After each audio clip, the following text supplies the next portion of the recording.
The first sign that something was wrong came when a neighbor looked out into the dim hallway of a Fayetteville apartment complex and saw a little girl standing alone in the cold with nothing but a thin blanket wrapped around her shoulders. She was 5 years old, small for her age, and her eyes carried a confusion that didn't match the early morning quiet. That girl was Shaniya Davis, and within hours she would be at the center of a case so disturbing that even veteran investigators struggled to speak about it without emotion. Shaniya had been living with her father, Bradley Lockhart, who worked hard to give her a stable home after years of turbulence between himself and Shaniya's mother, Antoinette Davis. There had been concerns about neglect in the past, concerns that forced agencies to step in more than once, but Bradley believed it was time to try giving Antoinette another chance. He allowed Shaniya to stay with her temporarily, hoping the child would benefit from having both parents in her life. He had no way of knowing that within days of that decision, everything would unravel. On November 10, 2009, Antoinette called 911 to report Shaniya missing. She claimed the girl had vanished from her bedroom during the night. Officers arrived quickly, and for a moment the case was treated like a possible abduction. But something about the scene didn't add up.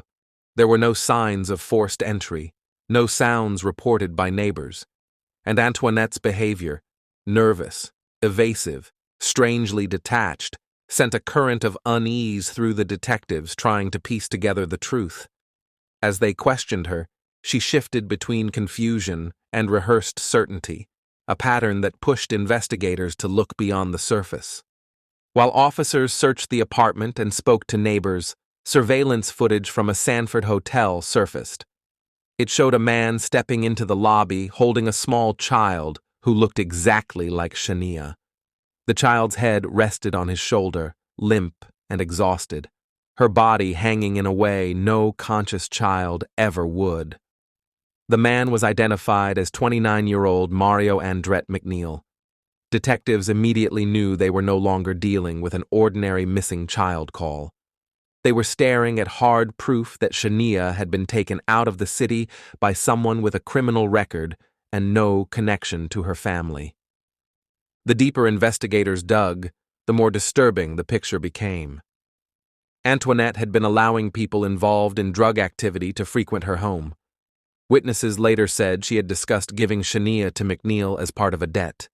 Even seasoned officers froze when they heard it.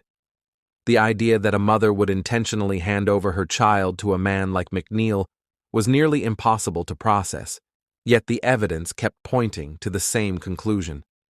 Detectives moved quickly, believing every hour mattered. As the search expanded across Cumberland and Lee counties, helicopters swept dense tree lines, K-9 teams worked long shifts, and volunteers combed through ditches and wooded paths. The video of McNeil carrying Shaniya into the hotel fueled the urgency. News stations replayed it constantly, and viewers across North Carolina watched the haunting image of a 5-year-old child being carried away by a stranger with a calmness that made the footage even more chilling. People who had never met Shaniya showed up to help search for her, refusing to let her slip into the statistics of lost children. On November 16th, 6 days after she vanished, the search ended with the discovery no one wanted. A team searching a remote wooded area off Walker Road found Shaniya's body lying near a shallow depression in the ground. She had been sexually assaulted and suffocated.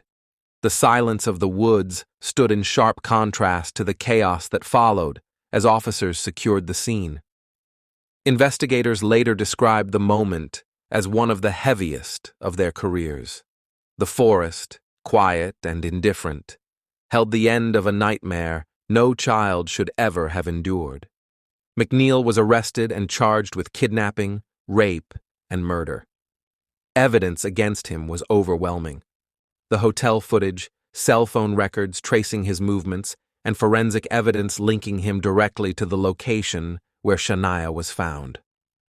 During trial, prosecutors laid out the sequence of events with a precision that left the courtroom silent. McNeil had taken the child from Antoinette's home, transported her, assaulted her, and killed her before abandoning her body in the woods.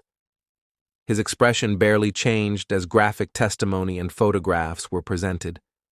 Jurors later said his lack of emotion made the evidence even harder to sit through. Antoinette Davis faced charges as well, including human trafficking and child abuse. Prosecutors argued that she knowingly delivered her daughter to McNeil in exchange for drug payment. Her defense claimed she had been manipulated, overwhelmed by addiction and poverty. But the facts were impossible to soften. She had placed Shaniya in harm's way and then lied about the circumstances of her disappearance. Years later, she entered a plea agreement and received a substantial prison sentence, though many in the community felt even that fell short. When McNeil was sentenced to death, the courtroom was tense and motionless. Family members of Shaniya held each other while the judge read the final ruling, acknowledging the brutality of the crimes and the suffering inflicted on a defenseless child. Bradley Lockhart sat quietly, staring forward, absorbing the moment with a grief that had settled into every part of his life. The verdict did not bring relief, but it brought a measure of accountability for what had been done. In the months that followed, local officials and advocacy groups pushed for stronger oversight procedures, pointing to Shaniya's case as proof of how quickly a vulnerable child could be placed in danger when warning signs were ignored. Training programs were expanded, and partnerships between agencies tightened, all in an effort to prevent another tragedy from slipping past the system unnoticed. Community members continued holding memorial events, believing that keeping her story alive might protect other children whose struggles weren't yet visible. Shaniya's death devastated her family and shook Fayetteville to its core. Vigils were held across the city, memorials built from stuffed animals and candles, and strangers who had searched for her stood alongside her relatives during the services.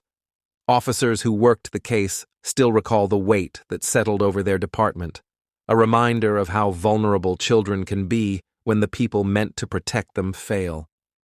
What happened to Shaniya Davis was not a single violent act, but a chain of failures, each decision by the adults around her pushing her closer to danger. She needed protection, supervision, and safety. Instead, she was handed to a predator and left with no way out. Her case forced agencies to reevaluate their oversight procedures, recognizing how easily children can fall through gaps when warnings are ignored. Years later, people still speak her name, not as a headline but as a reminder of what can happen when a child's vulnerability is overlooked. Shaniya's story remains one of the most painful cases in North Carolina's recent memory, a testament to the cost of negligence and the predators who exploit it. Her memory endures in the community that searched for her, mourned her, and vowed never to forget the little girl who should have been protected at every turn. Thank you for listening to Homicide Files. Subscribe for more true crime stories.